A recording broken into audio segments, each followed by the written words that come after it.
Good afternoon. I will try to summarize a concern that arose with the geologists from Alumbrera in a fracture infill that showed up in the pit. And as I know about the vein formations, they asked us. We have a content, introduction, objectives, process, and conclusions. The Bajo la Lumbrera deposit is located in the northwest zone of Argentina in the province of Cajamarca in the district of Hualén within the IMAD mining property.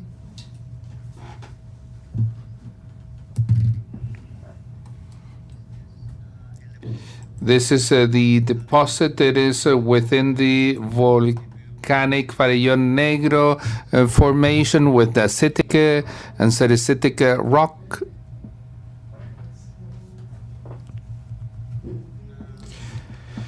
It has an area of 3,300 meters by 2,200 with an axis elongated in the north-northeast direction. This is a deposit of copper, porphyry, and gold, and with ages between middle to late Miocene. The deposit outcrops in topographic leveling formed by differential erosion. It is framed within andesitic rock, which textural variation goes from fine andesite to fine porphyry texture. The detailed mapping of profit in 1997 and 2004 defined a total of 7 intrusive phases, among which we have pre, without, and post mineralization. The intrusion of a series of these dacitic porphyries created a circulation of hydrothermal fluids that altered the intrusive phases and also the volcanic host rock.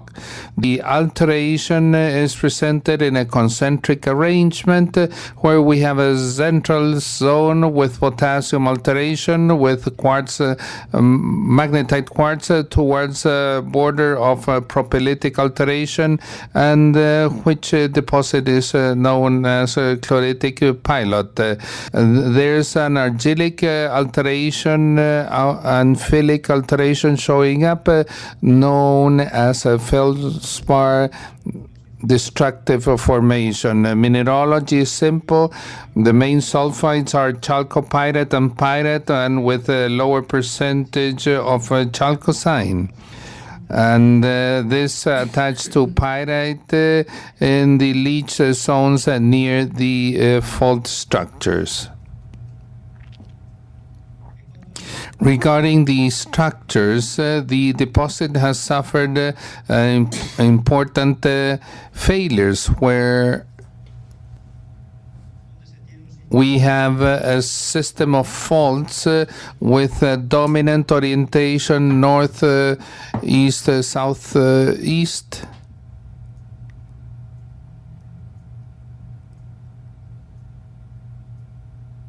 There again.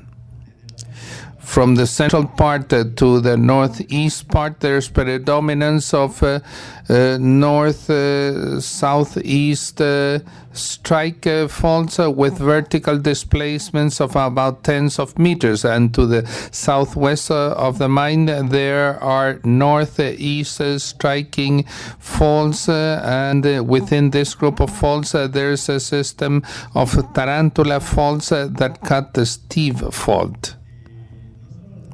And these faults with northwest, southeast strike have vertical movements, but there are some other faults that acted as solutions conduits. Within this group, we have two important faults. These are normal faults with a northwest southeast strike present to the north of the deposit. Among the main ones, we have the Yeso fault, 5650 fault, and the most interesting fault is the Steve fault, that is infill of structures with manganese carbonate and a lot of sulfides with northeast southeast strike with inclination to the northeast. At the surface there were inclinations measured between 45 and 50 degrees, and at the higher depths it goes from 55 to 60 degrees. In order to make a relationship of these fracture infills, we verified the different parameters existing between the low and intermediate sulfidation, as it happens in the volcanic related rocks and the guide minerals, waste material, the carbonate waste, the waste and sulfides present, and some minor metals were analyzed. And that is how we started analyzing the flows that form the epithermal deposits with intermediate sulfidation. They are between magmatic and meteorica, according to Albinson et al.'s definition, Euthadi and Silhouette and Herengay. We know that epithermal deposits of intermediate sulfidation comprise a big range of volcanic rock between andesites and dacites.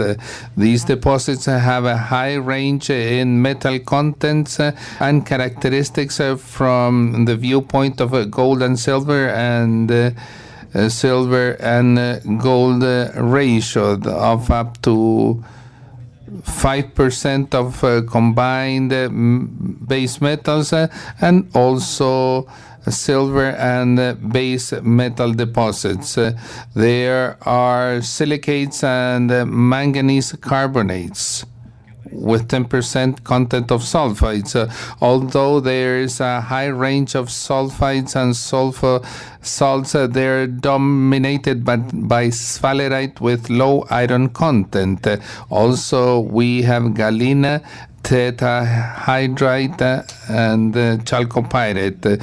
Another parameter to be taken into account are the intermediate epithermal deposits associated to saline brines, and low sulfidation deposits are silver and gold deposits with brine with a lower salinity.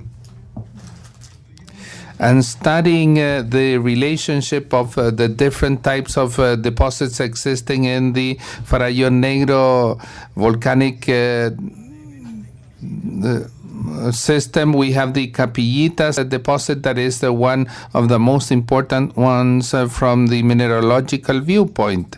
In the last 2 decades, the central part of the deposit was studied by Marquez Zavalía, where he described more than 100 mineral species.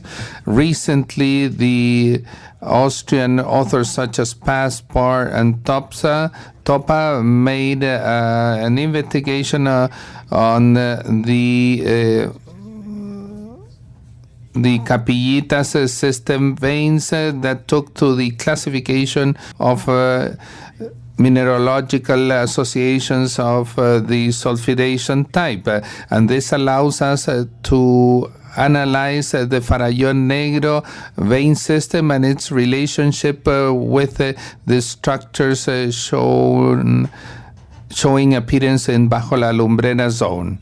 So the working methodology consisted on taking samples at different depths of the pit, hand grabbing samples to have a macroscopic investigation with the drill cores that went through the structure. So we took a range between 1,800 meters and 2,400 meters in vertical direction and practically 1,000 meters in horizontal direction.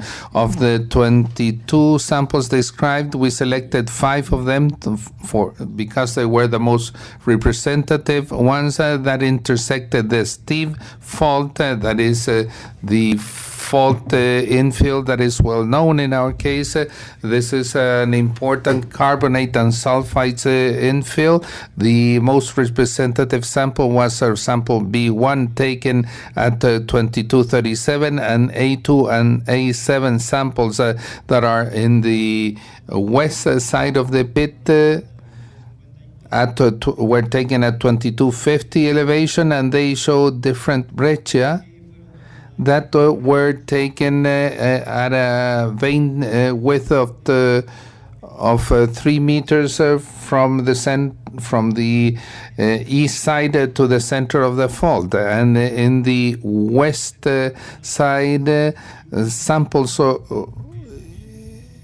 A1 and E2 were taken with banded to breccia texture in a zone of about 20 meters. In other words, in one sector of 800 meters long by 170 meters depth, the texture variation we have in the west to east side goes from brecciated to banded brecciated textures. The description of the samples was strictly microscopic. The ore mineralogy of graph samples are composed of silver, copper, zinc, lead, and gold. And a lower proportion of arsenic and are represented by sulfur salts with argenite, galenite, and they are veinlets of fine grain with disseminated sulfides and with bands of coarse grain. The textures are reaction borders. Within the ranges of analytical results shown by these samples, we corroborated the high silver-gold ratio of approximately 10, 0.2, 0.3 ppm gives us 30 to 50 grams per ton of gold. The gangue minerals are formed by calcium carbonate, manganese, and quartz. We differentiated different events, about 4 or 5 events. We have carbonates of white color in a first pulse, and then manganese carbonate of pale pink color with fine disseminated sulfides, and then we found a white calcium carbonate and a phase of pink manganese. Regarding quartz, we determined 3 types of quartz: violet quartz, gray quartz that would correspond to the porphyry phase, and the last quartz is a brownish quartz that is related to epithermal events. And here we have the most representative samples, where we clearly see in F2, which are the sulfide, the coarse sulfide bands, and in I1 we have the brecciated zone with the gray quartz of the diacites with manganese carbonates, and also some white carbonates signs. And in the banded zone we have the carbonatic event I mentioned before. And in samples B1, A2, and A7, we see a carbonatic matrix, manganese carbonate that is cementing the sulfides, the zinc and lead sulfides, and sphalerite and galena. As a conclusion, then, we took the different parameters of the volcanic environment with andesitic composition to dacitic composition rocks, the depth of the formation according to the analysis of the gangue and the ore minerals also coincide. The depth of formation according to this would be between 350 and 400 meters in depth. The alteration, well, we have a carbonatic siliceous formation with clays to the borders. The sulfides present are sphalerite, galena, chalcopyrite, pyrite. The base metals plus gold and silver, and the minor elements such as arsenic and antimony as mentioned.